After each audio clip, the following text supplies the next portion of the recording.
साल 2000 क्रिकेट की दुनिया में एक नए युग की शुरुआत हो रही थी। पिछली सदी का अंत होते होते क्रिकेट का स्वरूप बदलने लगा था। वनडे क्रिकेट में तेजी से नए सितारे उभर रहे थे और टीमें अब आक्रामक खेल को अपनाने लगी थी। ऐसे ही समय में आईसीसी ने एक नए तरह के टूर्नामेंट की नींव रखी थी, चैंपियंस ट्रॉफी, जिसे तब आईसीसी नॉकआउट ट्रॉफी कहा जाता था। 1998 में इसकी पहली झलक दुनिया देख चुकी थी। इस पर हमने वीडियो बनाया है, अगर नहीं देखा तो जाकर देख सकते हैं। लेकिन 2000 में ये टूर्नामेंट और भी बड़ा होने वाला था। इस बार आयोजन स्थल था केन्या, एक ऐसा देश जहां क्रिकेट के बड़े टूर्नामेंट कम ही होते थे। दुनिया की बड़ी टीमें यहां अपनी दावेदारी पेश करने के लिए आती थी और उनमें से एक टीम थी न्यूजीलैंड। उस दौर में न्यूजीलैंड एक मजबूत टीम तो थी, लेकिन उन्हें कभी भी विश्व क्रिकेट के सबसे बड़े मंच पर विजेता के तौर पर नहीं देखा जाता था। वे एक ऐसी टीम थी जो हमेशा अच्छा खेलती थी, लेकिन कभी फाइनल में आकर ट्रॉफी नहीं जीत पाई थी। पर इस बार किस्मत और मेहनत दोनों उनके साथ थी।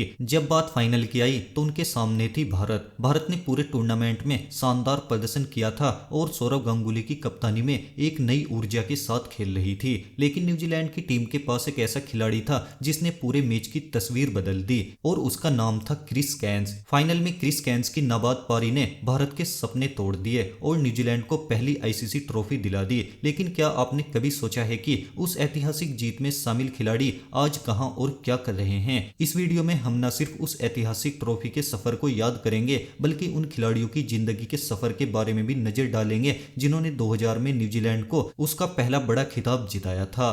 तो चलिए जानते हैं। क्रेग स्पियरमैन न्यूजीलैंड क्रिकेट के उन खिलाड़ियों में से एक थे जो बेहद प्रतिभाशाली थे, लेकिन अंतर्राष्ट्रीय स्तर पर ज्यादा लंबा करियर नहीं बना पाए। 4 जुलाई 1972 को जन्मे स्पियरमैन एक आक्रामक ओपनिंग बल्लेबाज थे जो अपनी तेज तर्रार बल्लेबाजी के लिए जाने जाते थे। 2000 चैंपियंस ट्रॉफी में उन्होंने न्यूजीलैंड के लिए ओपनिंग की जिम्मेदारी संभाली। हालांकि उनका व्यक्तिगत प्रदर्शन इस टूर्नामेंट में बहुत खास नहीं रहा था। उनका अंतर्राष्ट्रीय करियर ज्यादा लंबा नहीं रहा और उन्होंने सिर्फ 19 टेस्ट और 51 ओडीआई मैच खेले। 2001 में उन्होंने न्यूजीलैंड क्रिकेट को अलविदा कह दिया और इंग्लैंड चले गए, जहां उन्होंने काउंटी क्रिकेट खेला और 341 रन की एक यादगार पारी भी खेली थी। क्रिकेट से संन्यास लेने के बाद उन्होंने इंग्लैंड में ही कोचिंग और खेल प्रशासन से जुड़ने का फैसला किया। आज वे क्रिकेट से पूरी तरह दूर नहीं हुए हैं और खेल के साथ किसी न किसी रूप में जुड़े हुए हैं।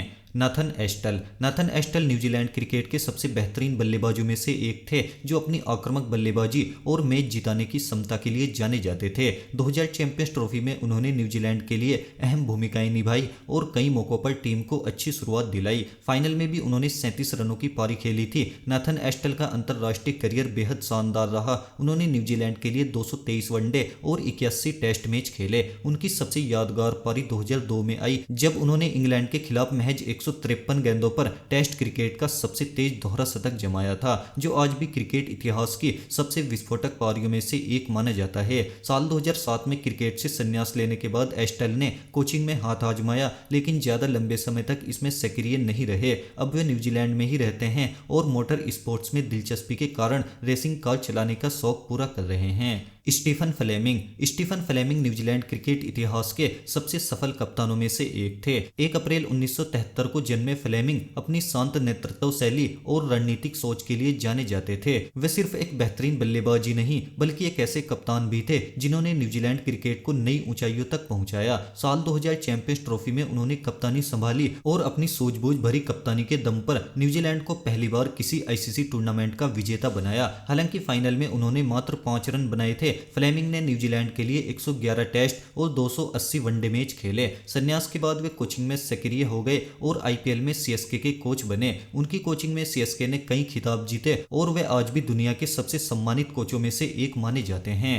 रोजर टूज न्यूजीलैंड क्रिकेट के एक शानदार मध्यक्रम बल्लेबाज थे। 6 अप्रैल 1968 को जन्मे टूज मूल रूप से इंग्लैंड में पैदा हुए थे, लेकिन उन्होंने अपना क्रिकेट करियर न्यूजीलैंड के लिए बनाया। 2000 चैंपियंस ट्रॉफी में रोजर टूज न्यूजीलैंड के लिए एक महत्वपूर्ण खिलाड़ी साबित हुए। उन्होंने टूर्नामेंट में कुछ शानदार पारियां खेली और फाइनल मुकाबले में भी 31 रन बनाकर क्रिस कैन्स के साथ एक अहम साझेदारी निभाई थी। रोजर टूज ने 87 वनडे और 16 टेस्ट मैच खेले और 2001 में क्रिकेट को अलविदा कहा। क्रिकेट से रिटायर होने के बाद उन्होंने कॉर्पोरेट सेक्टर में करियर बनाया और न्यूजीलैंड क्रिकेट एडमिनिस्ट्रेशन से भी जुड़े रहे। आज वे खेल प्रशासन और व्यवसाय प्रबंधन से जुड़े हुए हैं और क्रिकेट से पूरी तरह से दूर हो चुके हैं।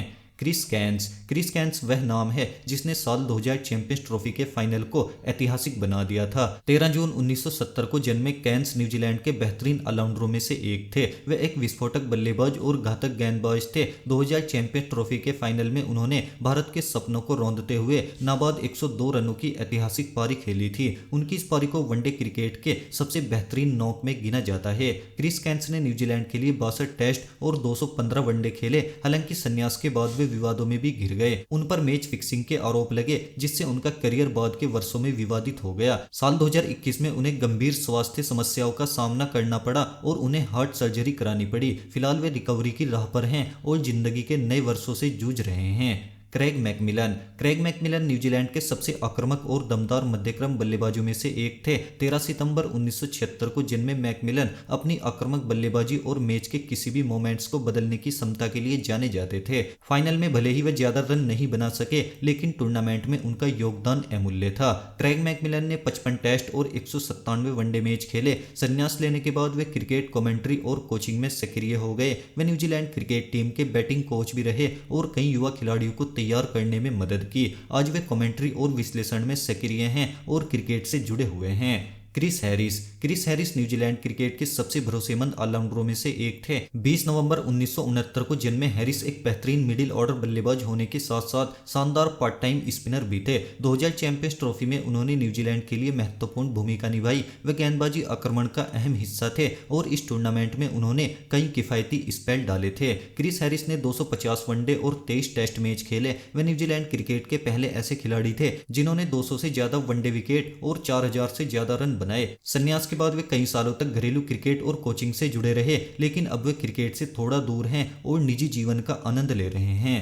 एडम प्रोरे न्यूजीलैंड क्रिकेट के सबसे भरोसेमंद विकेटकीपर बल्लेबाजों में से एक थे। 23 जनवरी 1971 को जन्मे प्रोरे एक शानदार विकेटकीपर होने के साथ साथ एक उपयोगी बल्लेबाज भी थे। 2000 चैंपियंस ट्रॉफी में प्रोरे ने विकेटकीपिंग की जिम्मेदारी निभाई और कई अहम कैच पकड़े। हालांकि फाइनल में उनके बल्ले से ज्यादा रन नहीं निकले थे। एडम प्रोरे ने न्यूजीलैंड के लिए 78 टेस्ट और 179 वनडे मैच खेले। 2002 में क्रिकेट से संन्यास लेने के बाद प्रोरे ने कॉर्पोरेट वर्ल्ड में कदम रखा और अपना बिजनेस शुरू किया। दिलचस्प बात यह है कि वे पर्वतारोही भी बने और 2011 में माउंट एवरेस्ट फतह करने वाले न्यूजीलैंड के पहले क्रिकेटर बने। आज वे बिजनेस और एडवेंचर एक्टिविटी में व्यस्त रहते हैं।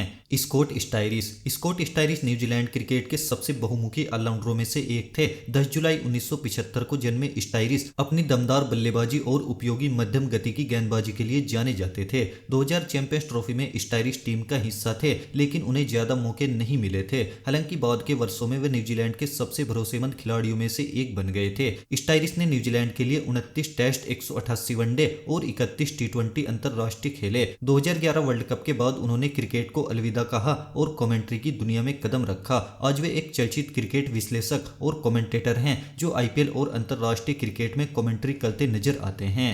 सैन ओकॉनर न्यूजीलैंड के एक शानदार बाएं हाथ के तेज गेंदबाज थे जो अपनी स्विंग और सटीक लाइन और लेंथ के लिए जाने जाते थे। 15 नवंबर 1973 को जन्मे ओकॉनर ने 90 के दशक के अंत और 2000 के दशक की शुरुआत में न्यूजीलैंड के लिए कई महत्वपूर्ण मुकाबले खेले। 2000 चैंपियंस ट्रॉफी में उन्होंने न्यूजीलैंड के लिए बेहतरीन गेंदबाजी की थी। हालांकि फाइनल मुकाबले में उन्हें कोई विकेट नहीं मिला था। ओकॉनर का अंतरराष्ट्रीय करियर ज्यादा लंबा नहीं चला। उन्होंने 19 टेस्ट और 38 वनडे खेले। 2001 में उन्होंने क्रिकेट को अलविदा कह दिया। संन्यास के बाद वे क्रिकेट से दूर हो गए और अब वे अपना समय व्यवसाय और परिवार के साथ बिताते हैं। जियोफ अलॉट न्यूजीलैंड के सबसे खतरनाक बाएं हाथ के तेज गेंदबाजों में से एक थे। 24 दिसंबर 1971 को जन्मे अलॉट अपनी घातक स्विंग गेंदबाजी और सटीक यॉर्कर्स के लिए जाने जाते थे। 2000 चैंपियंस ट्रॉफी में उन्हें न्यूजीलैंड के लिए ज्यादा मैच खेलने का मौका नहीं मिला था। जियोफ अलॉट ने न्यूजीलैंड के लिए 10 टेस्ट और 31 वनडे मैच खेले, लेकिन बार बार चोटिल होने के कारण उनका करियर